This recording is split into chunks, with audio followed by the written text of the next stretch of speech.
Selamat datang di channel Wetan Narotama. Sebelumnya Om Swastiastu. Nah, untuk pembahasan kali ini kita akan membahas materi mengenai macam-macam sumber energi. Sebelumnya perlu diketahui bahwa sumber energi dibagi menjadi dua, yaitu sumber energi yang dapat diperbarui dan sumber energi yang tidak dapat diperbarui. Nah, sumber energi yang dapat diperbarui antara lain matahari, ombak, angin, dan air. Sumber energi yang tidak dapat diperbarui antara lain minyak bumi, gas alam, batu bara, dan nuklir. Nah, selanjutnya itu tadi mengenai bahasan macam sumber energi, yaitu ada dua ya. Nah, sekarang lanjut saja ke materi macam-macam sumber energi. Nah,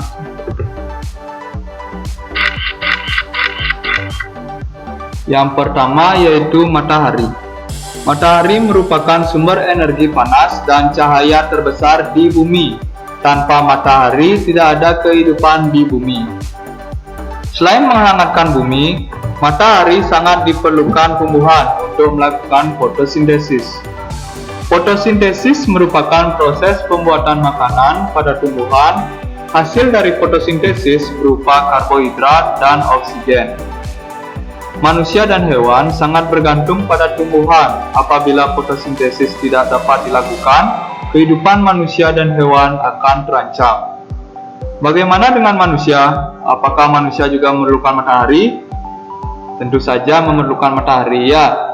Energi panas matahari dimanfaatkan oleh manusia untuk menjemur pakaian, padi, atau ikan asin. Seperti itu ya.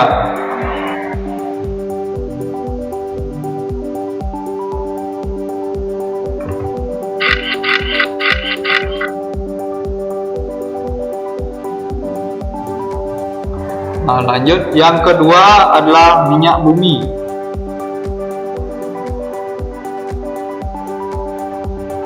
Minyak bumi merupakan bahan bakar fosil. Pemakaian minyak bumi dengan cara pengolahan terlebih dahulu. Hasil pengolahan minyak bumi diantaranya berupa bensin, solar, aftur, minyak tanah, dan aspal. Bensin digunakan untuk bahan bakar motor atau mobil. Solar digunakan sebagai bahan bakar mesin diesel, aftur digunakan untuk bahan bakar pesawat, minyak tanah untuk bahan bakar kompor, dan aspal untuk penghalus jalan. Penggunaan bahan bakar minyak bumi harus hemat sebab selain jumlahnya yang terbatas dan tidak dapat diperbarui ya. Jadi minyak bumi itu merupakan sumber daya alam yang tidak dapat diperbarui. Penggunaannya juga mampu menimbulkan polusi udara. Adanya polusi dapat membuat kerusakan bagi lingkungan. Nah, pada gambar di samping saya kutip dari http www.matadunia.id. Nah, saya jelaskan yaitu manfaat dari minyak bumi, yaitu sebagai bahan bakar untuk memasak, sumber bahan bakar alat transportasi. Itu manfaat dari minyak bumi. Selanjutnya yaitu angin.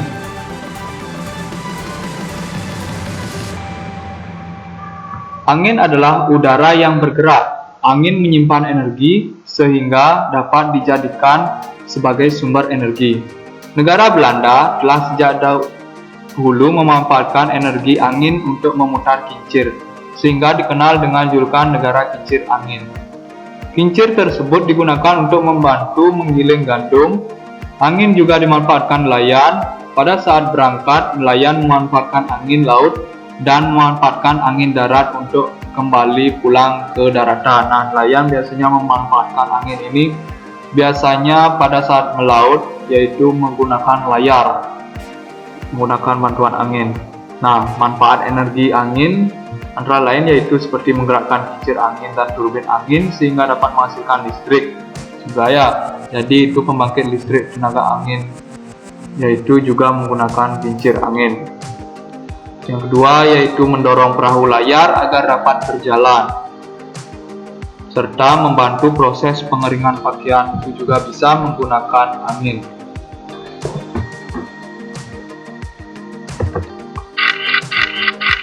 Yang selanjutnya yaitu macam-macam sumber energi air. Benda yang dia memiliki energi potensial. Jadi energi potensial air ini yaitu pada saat di dalam bendungan ya, atau energi diam, itu energi potensial. Sedangkan saat bergerak memiliki energi kinetik. Energi kinetik juga disebut dengan energi gerak. Demikian juga dengan air. Air menyimpan sejumlah energi, misalnya air terjun.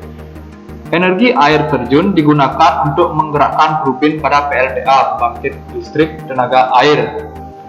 Selain itu, air yang mengalir digunakan sebagai sarana transportasi di beberapa daerah, misalnya di Pulau Kalimantan. Nah, manfaat energi air ini sebagai pembangkit tenaga listrik menggunakan turbin yang menggerakkan generator untuk menghasilkan listrik. Bisa dilihat pada gambar yang telah ditampilkan.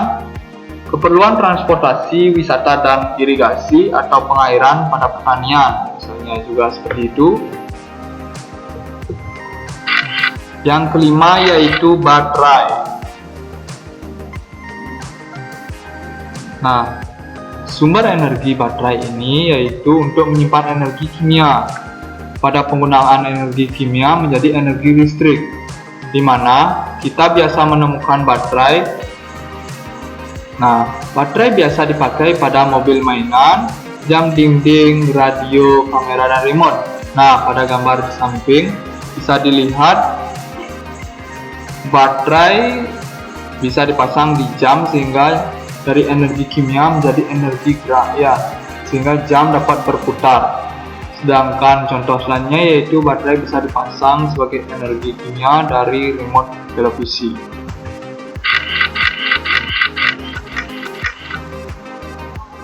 Yang keenam, macam-macam sumber energi makanan. Saat kamu kelaparan, tubuh terasa lemas, namun setelah kita makan, tubuh kita kembali bugar. Mengapa? Sebab makanan yang telah kita makan berubah menjadi energi. Setelah memiliki energi, kita dapat melakukan aktivitas. Fungsi makanan bagi tubuh adalah sebagai sumber energi dan sebagai pembangun tubuh. Nah, itu pada gambar bisa dilihat seorang anak yang sehat memakan menu 4 sehat 5 sempurna. Makanan pokok, lauk pauk, susu, sayur, dan buah-buahan. Seperti itu.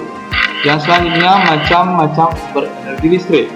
Yang keenam ini merupakan sumber energi listrik ya. Nah, energi listrik berasal dari arus listrik. Arus listrik dapat timbul dari suatu pembangkit listrik. Beberapa pembangkit listrik sebagai berikut. Nah, ini ada 4 macam pembangkit listrik di bumi. Yang pertama yaitu ada PLTA. Tadi sudah dijelaskan, PLTA itu merupakan pembangkit listrik tenaga air. Nah, pembangkit listrik tenaga air ini berawal dari energi potensial yaitu energi diam yang dibendung dulu air tersebut, kemudian terjadinya energi kinetik pada turbin air sehingga menghasilkan energi listrik. Selanjutnya yaitu yang kedua yaitu PLTS atau pembangkit listrik tenaga surya. Pembangkit listrik tenaga surya biasanya di bumi yaitu digunakan energi matahari yang kemudian diserap oleh panel surya, sehingga dari sinar matahari panel surya menghasilkan energi listrik. Selanjutnya PLTU, pembangkit listrik tenaga uap. Nah, pembangkit listrik tenaga uap ini yang paling digunakan di Indonesia ya, menggunakan uap, yaitu dari sumbernya dari energi panasnya batu bara. Yang keempat ini pembangkit listrik tenaga diesel, yaitu pembangkit yang menggunakan mesin diesel. Nah, sumber ini saya kutip dari HCP, anakcerdas.info, garing macam-macam sumber energi dan manfaatnya. Nah, sekian pembahasan dari saya. Jangan lupa kejarlah ilmu sampai akhir hayat, karena ilmu pengetahuan itu kekal. Nah, Jika video ini bermanfaat, jangan lupa di like, share, dan bagi yang belum subscribe, jangan lupa di subscribe. Dan jika ada pertanyaan mengenai video pembelajaran kali ini, bisa ditulis pada kolom komentar. Pasti saya akan menjawabnya. Sekian dan terima kasih. Sampai jumpa di video selanjutnya.